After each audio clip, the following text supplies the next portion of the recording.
Hi, this is David Bowles. Welcome back to this podcast, Human Meme. Today we're going to discuss answering the angry inbox. Yes, I get a lot of hate mail, I get a lot of fan mail. I'm going to share some of the inquiries with you today, just to kind of give you my longer term reaction. Usually on Twitter I just block trolls, or if I get email I just delete it without replying, because why bother? If you entertain a troll, you're going to have them in your house for the rest of your life. So if anyone attacks you or comes after you, my advice is to completely not engage, disengage, ignore them. On Twitter, I recently posted something about gun ownership, lowering violence, and said, let everyone who has a gun, keep a gun, buy a gun, regulate the bullets. Because bullets are not forever. They can get old and stale. And people preparing for the next apocalypse know this, and they're very worried about their gunpowder getting old if they're alone in the world. And the reaction I received from several people is something like, liberals are too weak to lift their arms to hold a gun. Now I ask you, what does that have to do with gunpowder or gun control or not killing people? When people try to change the question with a different question or make a different answer to the question you're asking, don't engage. You will not win against them. Yesterday, I posted what I thought was kind of an innocent tweet, and I think that my tweets are sort of more humanistic than liberal. I also have conservative friends. I do many things with different people. I like all points of view. I like new points of view. I like points of view that are other than mine. It's not a big deal. So I innocently, I thought, said, when did welfare state become negative? The role of the government is to provide for and to protect the people. Well, I got a lot of blowback on that, and not from people replying to me. See, what they do now is they retweet forward your tweet with their commentary, so it appears on their timeline. So if you reply to them, you're not on your own timeline, you're on their timeline. So I don't even engage in that at all, because if you say anything, or if you win an argument with them, which is possible, they just delete their tweet and the rest of the tweets are gone. So don't fall for that. It's better to have your own podcasts and reply here where you can't be deleted. And one person said something like, government can't provide anything it doesn't first take from someone else. Now, that is not America. That is not the American way. And I would direct that gentlewoman to the preamble of the Constitution of the United States of America, where it says the role of government is to provide for the social welfare. Okay. When the San Bernardino terrorism strike went down and all those wonderful people were killed, I reported on social media that one of the major networks had outed the mother of one of the terrorists. Her name was Rafia Farouk. And when that went down, gosh, people either wanted to kill me for mentioning and demonstrating what MSNBC had aired on their show first, or they wanted to kill her for being the mother of a terrorist. So it was either they wanted to kill me or kill her, and it was such a strange dynamic because it was so full of rage on both sides. There was no middle ground. I was merely reporting on the doxing, the revealing of private information from MSNBC against Rafia Farouk. And now, months later, I still get mail about that situation, and it makes me wonder, where is Rafia Farouk? She lived in the same house as the terrorists. She took care of their child. The FBI was interrogating her. They had her. Where did she go? She had to know everything. Everything was going on right there in the same house with her. And we haven't heard from her. We haven't seen her. We don't know where she is. Is she still with the FBI? Interesting questions. Questions without answers. Another theme that I get a lot in email is know your place. Admit God and Jesus Christ, own your soul, and other things of that nature. Now, on my blog, I say that I have a what is it that I say that I have? I'm checking my blog right now because I want to get it right, and I'm all wound up. Liberal mindset, conservative morality. That is the subtitle of David Bowles' blogs. All right, so I find myself, again, in the uncanny valley, in the gray area where I'm neither this or that, but other people point at me and I'm in the opposite direction of them. And I never post anything that is outright non-religious, but true believers in whatever faith that they claim to share, in my experience, tend to be sensitive and overreactionary. And these are the people who are contacting me, not the majority of people. In a religious, radical sort of way, that if I don't bend to them, I am dishonoring their God. It's quite odd and strange and puzzling and disturbing, because that is where America is splintering apart, is right down the middle of religion, and we're splintering in the opposite direction on race. I'm often asked in email, what is hardcore ASL? And if it's filthy, does it have to do with pornography? And my answer is no. Hardcore ASL is the deaf way of learning American Sign Language. And my wife and I created the online learning portal. It's been online for at least 10 years. We have free videos. You can go and learn the language. We are working on a series of free ASL aerobics videos this summer that are also going to be teaching. They're going to be short, funny, funky, serious, but in a non-serious sort of way. We write books about American Sign Language. We tutor in person and online. We have created an ecosystem of deaf culture online. First to market is first to win, and we were one of the, if not the only and first, online portal for learning sign language. And the application of American Sign Language is very interesting. We've written books on this topic. You can go to bowlesbooks.com and look for the application of ASL for people with other disabilities.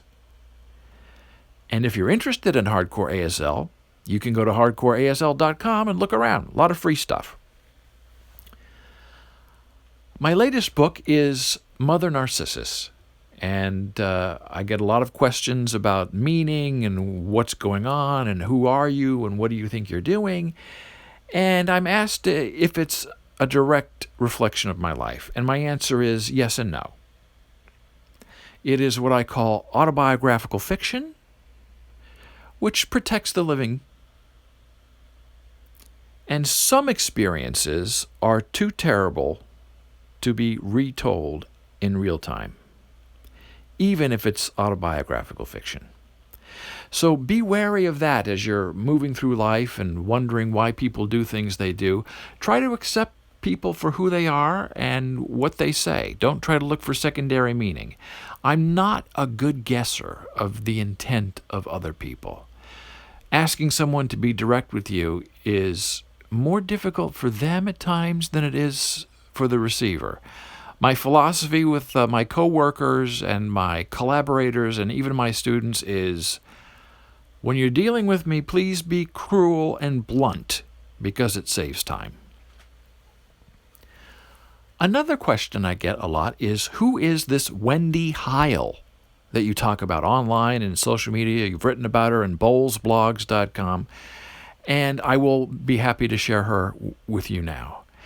Wendy Heil, and I've created a website. Well, I have her domain name that is pointing to my Bowles Blogs article with the intention of creating a website, and you can visit it by typing in WendyHile.com, WendyHeil.com. She was a neighbor of mine in Lincoln, Nebraska. She was young. She was raped and murdered. Her killer lied to the police,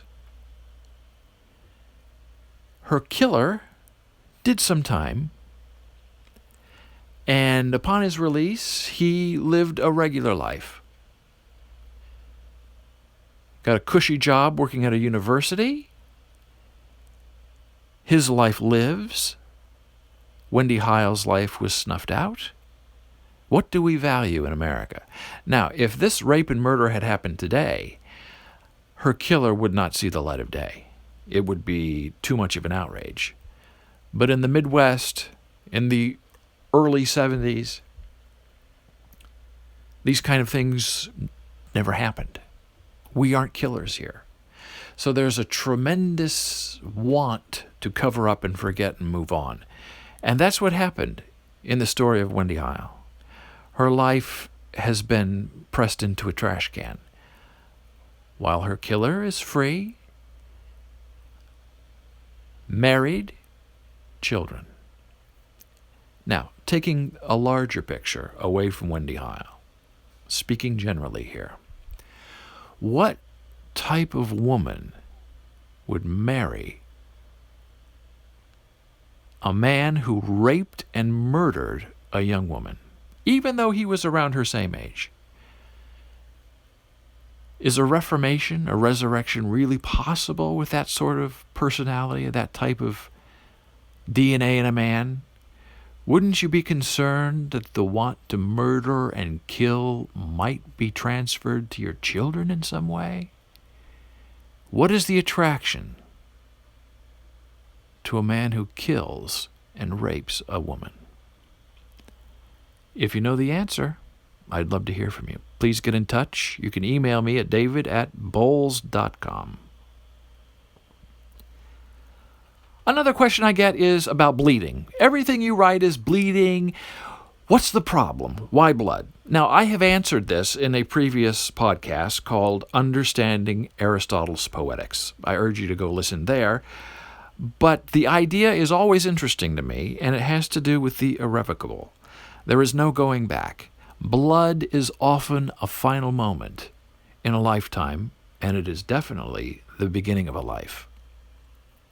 If you're a dramatist, if you're an author, if you're a writer, blood is going to be in your work, either explicitly or implicitly.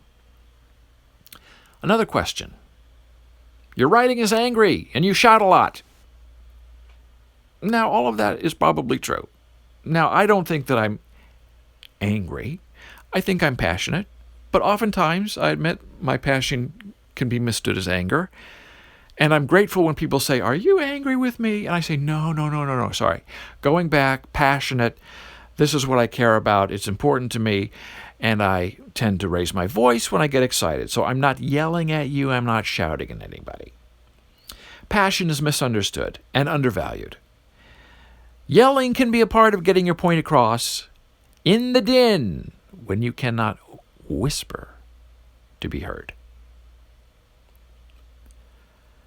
We're in the middle of a crazy election year in 2016. The RNC just finished their anointing of Trump as their standard bearer. And someone asked me if I really do think that Trump is a bully. And I'll answer it. I like podcasts to be of the moment, evergreen, and I'm talking about a very specific instance in this case, but I will timestamp myself because I think it's an important topic. Yes, Donald Trump is a bully. He's the worst kind of bully. He is transparent and brittle. Senator Elizabeth Warren breaks him so easily. What has Donald Trump done except stick his name on things and declare himself a success? A bully demands to be punched back in the nose, but harder and with more intention. And the Democrats must do that next week if they hope to win in the fall. And as a final thought, beware of bullies doing you favors, because in the end, you are owned by them, and there's no favor at all. Finally, I'll share with you a general theme that has been running like a raging rivulet over the past few months, And we have a lot of people getting shot and killed, police getting killed, innocent people getting killed. We're in a torturous time. And I believe that this disconnect, this rage we have in America is rising directly out of this presidential election and people who choose to propagate hate instead of understanding. So the question basically is where do we go from here? Is the world coming apart? And my reply is this: yes, we are coming apart. We have a certain bloodlust to kill each other. But that's nothing new. It's been that way since there were two people on this earth. We've just been successful lately in mediating our want for murder. We accept the danger and the grave. But we cannot be worried about our own mortality. It's something we cannot control, and so we dive into the depths, unwarranted and happy. We keep pushing and prodding our way to understanding more of what we do not know. The human mimetic alone does not keep itself alive. We keep it alive by interacting with each other on a full knowledge basis and by asking each other questions.